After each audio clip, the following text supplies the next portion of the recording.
मैं देश के अंदर जो क्षेत्रीय ग्रामीण बैंक काम करती है, उसका जो सबसे बड़ा संगठन है AIRRB, उसके अधिकारी वर्ग के राष्ट्रीय फोरम का अध्यक्ष हूँ, सगुण शुक्ला। आज ये जो धरना कार्यक्रम हमारा जंतर मंतर में चल रहा है, ये प्रमुख रूप से लगभग जो एक पब्लिक के बीच में ये मैसेज रहता है कि हम अपने वेतन भत्ते और इसके लिए करते हैं। बहुत स्पष्ट रूप से कह रहा हूं कि ऐसा कोई भी हम लोगों का कार्यक्रम नहीं है। ये एक देश के हित में कार्यक्रम है, क्योंकि 2047 तक वर्तमान सरकार एक लक्ष्य दे रही विकसित भारत बनाना। तो मैं आपके इस चैनल के माध्यम से कहना चाहता हूं, जब तक ग्रामीण भारत के अंदर काम कर रही लगभग 50 वर्ष पुरानी संस्था, वो भी बैंकिंग संस्था ग्रामीण बैंक को आप सशक्त रूप से भारतीय राष्ट्रीय ग्रामीण बैंक में कन्वर्ट नहीं करेंगे, तब तक ये आपका सपना सिर्फ सपना रह जाएगा।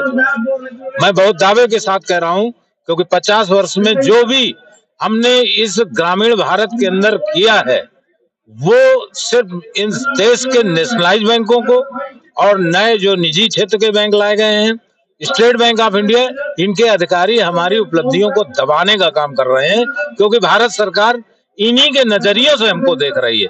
जबकि हमारा ये एक अलग एक्ट है, अलग स्वतंत्र है। ये माननीय इंदिरा गांधी जी ने इसकी स्थापना की थी। आज ये 10 लाख करोड़ से ज्यादा का व्यवसाय कर रही है, 40,000 करोड़ से ज्यादा इसका प्रॉफिट है, 40 करोड़ कस्टमर इससे जुड़े हुए हैं।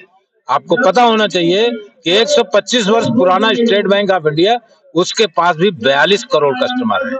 हमारे कस्टमरों में 95% इस देश का गरीब जुड़ा हुआ है, और स्टेट बैंक ऑफ इंडिया के 42 करोड़ कस्टमरों में से 90% इस देश का रईस जुड़ा हुआ है, जो इस सरकार की व्यवस्था का सबसे बड़ा पोषक है। क्योंकि पूंजीवादी व्यवस्था जिस तरीके से हावी की जा रही है, उससे ग्रामीण बैंकों के अस्तित्व में भी आने वाले समय में प्रश्न लग सकता है।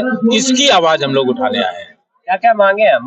मुख्य मांगे हैं कि माननीय प्रधानमंत्री जी ने 2014 में देश के अंदर कहा था कि 2 करोड़ नौकरियां देंगे। 50,000 से ज्यादा वैकेंसी क्षेत्रीय ग्रामीण बैंकों में पिछले 10 साल से खाली पड़ी हुई है, और उनको नहीं भरा जा रहा है।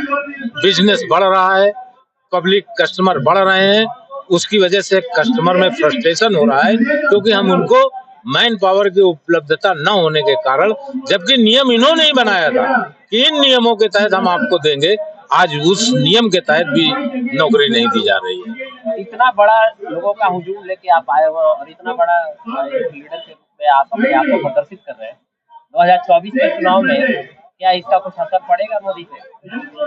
देखिए, ऐसा है कि फिलहाल तो मैं ये मान के चलता हूँ कि जो वातावरण चल रहा है, एक हिंदुत्व का वातावरण है, धर्म का वातावरण है, तो ये सब चीजें आज की डेट में गौड़ हो जाती हैं, क्योंकि भारत टोटल पढ़े लिखे लोगों का देश नहीं है।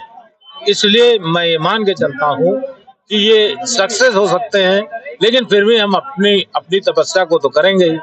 अगर प्रधानमंत्री जी की तपस्या भी कभी कभी पूरी नहीं हो पाती है, तो हम लोग जो बौद्धिक रूप से नागरिक हैं, हम एक कर्मचारी हैं, हम देश के अंदर एक सेवा कर रहे हैं, तो जागरूक करने का तो हम काम करेंगे।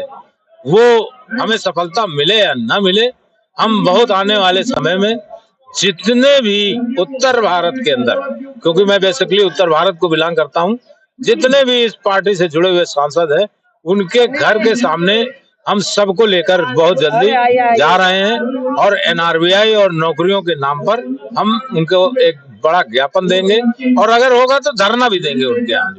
फिलहाल माहौल बनाएंगे और क्या। Thank you.